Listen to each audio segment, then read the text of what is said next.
In 2019, are you more influenced by movies or TV as an actress? As an actress this year, television. Why so? I just think they've been coming out with some awesome stuff. Like, I'm a huge Netflix person. So literally, if I'm not at work or on set, I'm watching Netflix. And right now, I've just been binge watching all the TV shows. Like what? What's your favorite shows? Well, some of your favorite shows. I'll tell you, the current show I'm stuck on is Frasier. And I was so against watching it. So against it. My whole life I knew about this show. Like, came out a couple years before I was born, and I just was like, it looks so boring, but it's like some of the best writing I've ever. I'm actually Googling the show right now. It's hilarious. Frasier, oh, what is this, like a sitcom or something? Yeah, my sister told me to watch it, and I was just like, how are you watching that boring crap? She's like, girl, it's not boring, and it's really not. It's amazing. Like the limited series that have been coming out on Netflix, which is, I guess, considered television. Yeah. It comes out like episodes. That stuff's been amazing. Like When They See Us, obviously that won Emmys. That was and stuff amazing. Like that. Yeah. So what about movies? Do you watch a lot of movies, or are you more so television? Oh yeah, I watch a lot of movies because that's my dream in life, is to be in movies. Right. Now, obviously, I mean, I want to do everything. Definitely television too, especially more now since TV shows are getting better and better. Yeah. But yeah, I love movies. Constantly watching movies. Movies are why I want to become an actress. So what movies really moved you and made you think to yourself, okay, this is why I want to act? It's crazy, and I am not exaggerating when I say every single movie. Every movie I've ever seen has inspired me. Even me and my friend used to get like those really horrible horror films that were like $1 at the store. Like you could tell they were gonna be trash, but we watched them anyways, and I always found something in it that I just loved. Right. There's something about horror, I think, that is just always entertaining, even when it's just horrible. And it ended up being funny too. Yeah, that was my go-to genre too, but now I'm more of like a thriller, psychological thrillers, like suspense kind of person. Yeah. So do you have any movies that are just on your top list that you just reference whenever you're like, okay, that was inspiring? Yeah.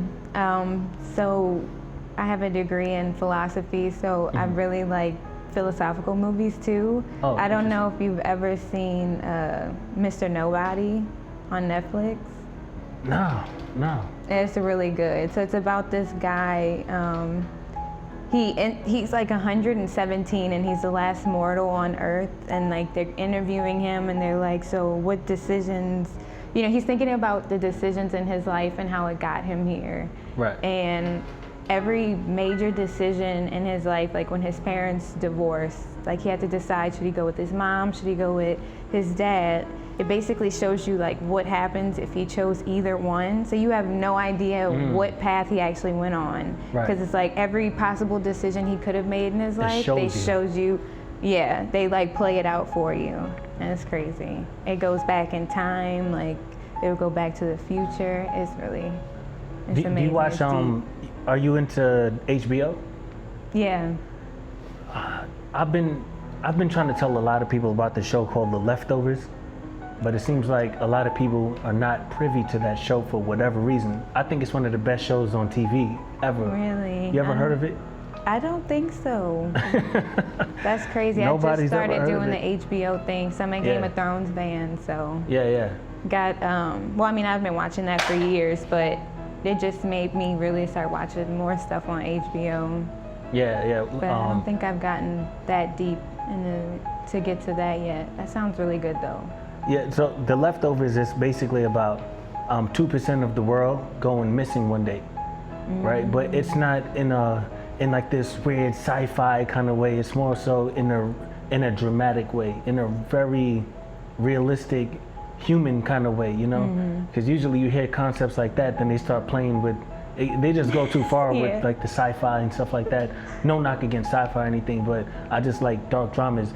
I was curious to ask you though, what's your favorite genre to acting? Are you more so comedy, drama, action? Like, what would you say is the direction that you want to go in? Drama for sure. I'm a very emotional person. I have a lot of deep, like really heavy emotions that I've always wanted to get out there and get other people to experience. So, but I've realized that to be successful, you have to do everything. So I've been trying to focus on getting comfortable with every genre. Right now, I'm trying to do comedy. So I'm gonna start doing like funny skits and stuff like that on Instagram and see where that takes me.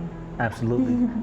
In your opinion, do you think that the digital era is helping or hurting up and coming actors in Hollywood? Gosh, this is a good one. So in my experience, it's hurting me actually, because I'm just not like a big, personality on Instagram. I don't have a lot of followers, so there's a lot of castings I'll see that I can't apply to because I don't have the follower count. Oh, is that a thing? Are they saying, look, you got to have a lot of followers for such and such? It's a real thing, and it's crazy to see like how much they pay for those versus how much they pay for the ones that don't care about your follower count. Like, right. Wow, that's interesting. Yeah. And I don't know, since I moved out here, I feel like I've had to focus more on my Instagram than going to classes and actually trying to, hone my skills or whatever. Right. I've just been focusing on trying to get followers, meeting people out here, posting photos every day because it matters that much. And it's kind of sad because that's never the path that I saw myself taking to get to where I'm trying to go in this industry. Right. But I'm open to, playing ball, getting in where I fit in, going with the times, I guess, because this is, obviously this is how it's gonna be, so. Right. But it just kind of sucks. I understand that. I definitely can see that. That's interesting, especially from a woman's perspective, because when they start talking the Instagram talk and stuff like that, you kind of get a feel, not that all of it is in that direction, but you kind of know where they're kind of going with it. Somewhere that, it could probably, I could see it kind of getting shallow a lot, and you get a lot of people who are just in it for the wrong reasons because, they have a big following, so they put, I see where you're going with that. Because you start taking the focus off the actual talent and just more about just something that really has nothing to do with acting or film production, I feel like. Now, are those for mainly comedies when you see the Instagram requirements on the castings, or is that just all around? I think it's kind of more like maybe commercials, kind of like that, of not like the serious stuff. Oh, well, it's not so bad because at least you still got drama. Yeah. Where they actually appreciate the talent over everything. Yeah. Okay. It's getting a little scary. It's not everywhere, but like I said, I want to do everything. I want to be in commercials, and I don't want it to be, I have 4,000 followers, so I can't ever do a commercial. Like, that's crazy to me. Okay, I understand. What actors influence you the most in terms of career choices, meaning they went down a certain path that you see yourself going? Mine are actually men. Yeah? I'm a huge, oh my God, I love Samuel L. Jackson. Just because I feel like he is someone that, like the roles he plays, like sometimes you're like, I couldn't really picture him doing that, but he does it so amazing. It's like, he's the first, I guess, like him and Denzel, they have roles that I feel like it's hard for them to get, but they keep getting them. I don't know, like. Yeah, interesting. I know what you mean. Like he was in Star Wars, wasn't he? Yeah. And it's like, what? One of them were. Yeah, just like stuff that you wouldn't expect like a black man to be in. Like they will get those roles and they'll kill it. Yeah. And I loved him. He could do anything. Both of their voice tones are unbeatable. I think that's another thing that plays a big part in it, is your voice tone as an actor. And Johnny Depp is also my other favorite because he's another person that can do anything. Like he does voiceovers, every kind of genre. That's what I want.